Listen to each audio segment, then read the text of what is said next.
Hello friends, I'm Rounak Shah here from IELTS Masterclass. Today we are going to talk about IELTS Speaking Assessment Criteria. And while we talk about assessment criteria, I will also give you tips and tricks for how to prepare for IELTS speaking test. Let us get going. IELTS evaluates you on the four criteria. First one, fluency and coherence. Second one, it is pronunciation. Third one is grammar. And fourth one is lexical resource. Lexical resource is nothing but the vocabulary. If we talk about fluency and coherence, fluency is flow of your speech, rhythm in your speech. There should not be hesitation. There should not be that you are finding the words and you are not getting the words. It should not happen that you are searching for ideas and you are searching for making the sentence and you can't make the sentences. There should not be long pauses. Should not happen. So there should be a natural flow, rhythm and smoothness when you speak. For getting better score in fluency, you have to also speak at length. Because if you will speak at length, then they will be able to see that you can make variety of sentences and they can see your skills in English. Next is a coherence. What is coherence? Coherence is logically organizing your ideas and your arguments. That means what you should do is you should not jump from one idea to the another idea. And how you can do that? You can do that by using the linking words or signpost words. And when you speak, your entire speech should look like it is a one coherent speech. You can say that, first and foremost, what I want to say is, on the other hand, you are describing the opposite side of it. On the contrary, same way, you are describing the opposite side of it. Other aspect is, you are describing more aspects of the same thing what you have spoken. If I illustrate the same further, again, you are detailing it. Let me give you an example. So you have put forward a logical argument and now you are giving an example. It looks that in future, so you talked about past, you talked about present situation, and now you are going to give a future projection. So main points are, so these are the kinds of linking words you can use, signpost words you can use, and it will give you a better scoring in coherence. Next is pronunciation. And in pronunciation, there are four categories. First is pronunciation of words, then word stress, next is intonation, and lastly, the contractions. Let us see one by one. Pronunciation of words. The way you speak the words and how native speakers use the words, there is many a time large difference. Pronunciation itself is pronounced badly by people. What they say? Pronunciation. They say pronunciation. How should you use? You should say pronunciation. People say Wednesday. No, wrong. You have to say Wednesday. Another word, wrongly spoken. People say pizza. I had pizza yesterday. No. Say pizza. So, right kind of pronunciation, very important. Next, you have to stress on a particular syllable when you speak a particular word. So, if you use banana, say banana, don't say banana. When you say breakfast, say breakfast, don't say breakfast. You say tomorrow. Don't say tomorrow. It is angiography. Don't say angiography. Intonation. What is intonation? Intonation is rise and fall in your speech. If you use flat words, if you use a flat speech, it will sound very robotic. It may sound that as if you have crammed the entire thing and you are speaking. Let me give you an example. If this is a sentence you have to speak, he wanted to develop the world's fastest car, so he put forward best of engineers from across the world on the project. How does it sound? Bad. Okay. So how should you use? He wanted to develop the world's fastest car, so he put forward best of engineers from across the world on the project. So there are pauses, there is a rise in the voice, and there is a fall. So intonation is very vital to avoid robotic style. Maintain natural, normal speech according to your normal speed. You don't have to go too fast, you don't have to go too slow. You have to also use contractions like the native speakers. Native speakers don't say do not, they say don't. They don't say cannot, they say can't. They will not say will not, they say won't.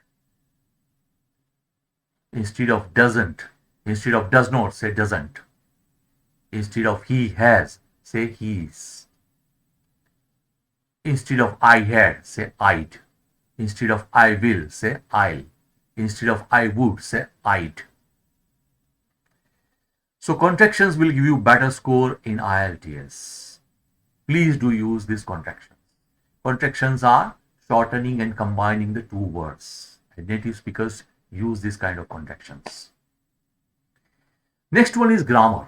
And in grammar, you have to show a range of words, range of sentence making skills, and you have to also show the accuracy. So in range, you have to show that you can make large and variety of sentences, not the basic types of sentences. Which are the types of sentences? Simple and complex sentences, active and passive sentences, conditional sentences, conditional structures, comparative sentences. You have to use conjunctions and modal auxiliaries. One by one, I'll give you examples and I'll tell you what are these. Simple and complex sentences. Here we'll talk about, first of all, simple sentence. Simple sentence has just one clause. It doesn't have any independent or dependent clause attached with it. I like trains. I play cricket. One simple sentence with one clause. Compound sentences, it has got more independent clauses. I don't know how to bake, so I buy my bread already made. There are two independent clauses connected by so. So it is compound sentence. Next is complex sentence. It has got one independent clause and remaining dependent clause. I enjoyed the apple pie that you bought for me. Here, I enjoyed apple pie is independent clause and remaining was dependent clause. So it becomes a complex sentence. Now we can see compound and complex sentence example here. The dog lived in the garden, but the cat, who was smarter, lived inside the house. Here, who was smarter is a dependent clause in the second sentence. There are two independent clauses and one dependent clause. So it makes compound plus complex sentence.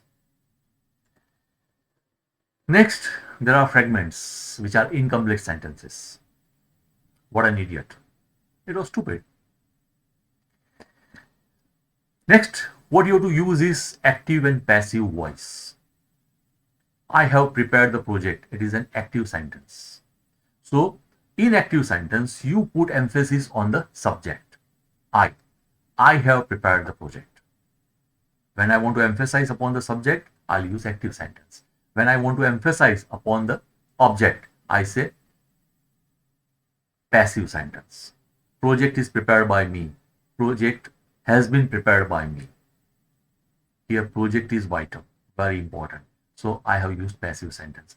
In your entire speaking test, you have to use more than 3 to 4 passive sentences.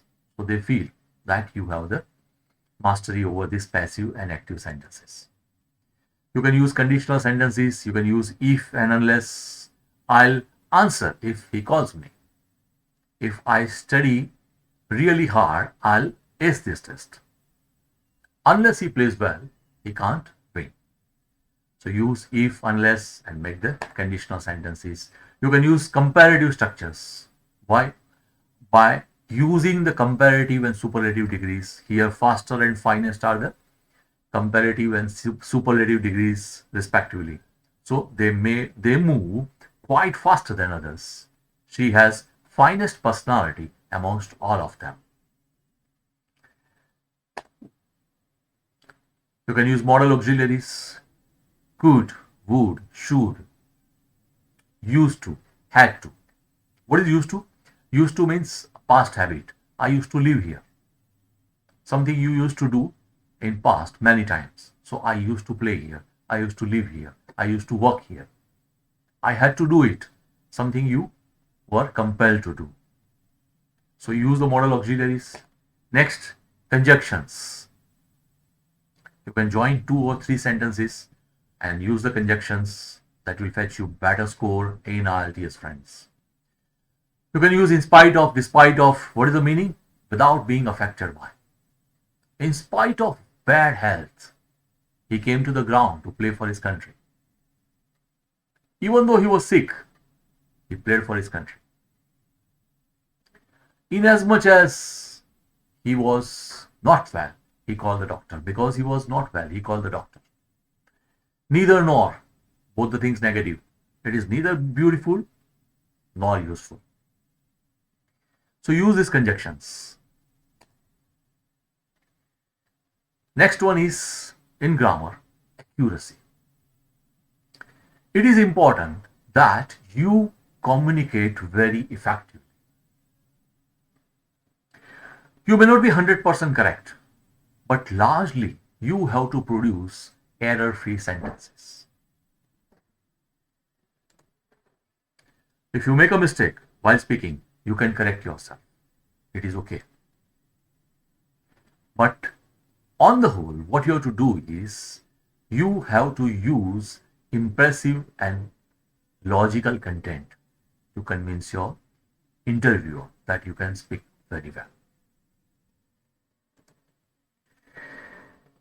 Now, if you want to score in grammar, what is vital? These are the things which we have seen. Tenses. Many people can't distinguish between present perfect and past verb.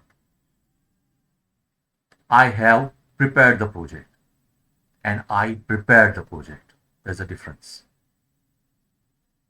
If you are asked, since when have you been living in this house? अगर आपने बता दिया that I am living in this house since last 5 years, wrong. It will be wrong. You have to answer in the same tense as the question has come. So you have to answer in present perfect continuous.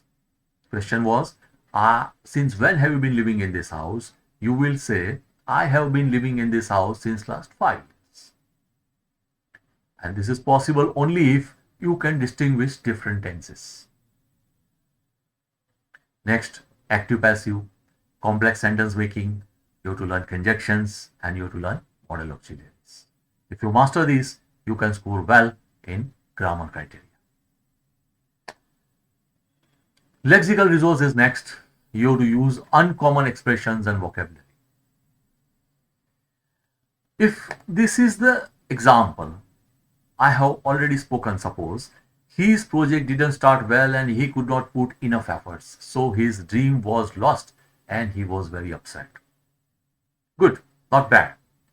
But if I use uncommon vocabularies like idioms, if I use better vocabulary like this to get off on the wrong foot, if I use don't have stomach for something, if I use heartbroken, and if I use shattered, it will look like this. Actually, his project got off from the wrong foot. That means he started initially from the wrong way. And he didn't have the stomach to fight. That means he could not fight. So his dreams were shattered. That means his dream was lost. And he was heartbroken. Instead of upset, I said heartbroken. Tell me, how does it sound? So when you use this kind of vocabulary, when you use idioms, and when you use this uncommon vocabulary, what will happen is you will get better score. Many times we keep on repeating the same words. So use the synonyms. Use paraphrasing. People say very good, very nice, very much. Instead of doing that, I've given some examples. What do you do? Instead of saying very old-fashioned, say archaic, say ancient. Instead of saying very easy, say effortless, say straightforward. Instead of saying very big, say massive, say gigantic, say colossal. Instead of saying very pretty, say beautiful, say stunning, scintillating. Instead of using very often, say frequently, regularly. If you have to use word important many times, because when you narrate your ideas, important thing will come. So every time, instead of using important, use these different words. Say main.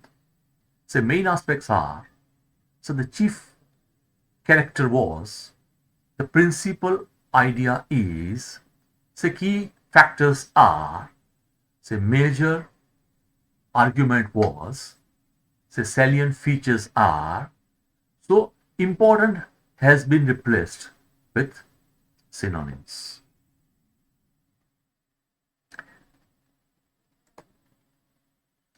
How can you improve your vocabulary? Read and listen the authentic English, friends. Regularly read newspaper, listen to the English news, learn new vocabulary, learn new idioms, get the list, prepare. And when you prepare for IELTS test, keep on using it on regular basis. Those new words, new idioms, new vocabularies, new synonyms. And when you speak, it should happen that the words are coming to you naturally. And next, what you have to be very careful is that you don't have to speak a particular sentence just to use that particular word. It should seem that that particular word, what you are speaking, it suits these sentences. So friends, we have seen 4 main criteria on which you are assessed in IELTS speaking: fluency and coherence, pronunciation, grammar, and lexical resource. If you have questions, if you have problems, if you have difficulties, what you do is write to us below this video. Call us on these numbers. This is Rounak Shah from IELTS Masterclass signing off. Ciao.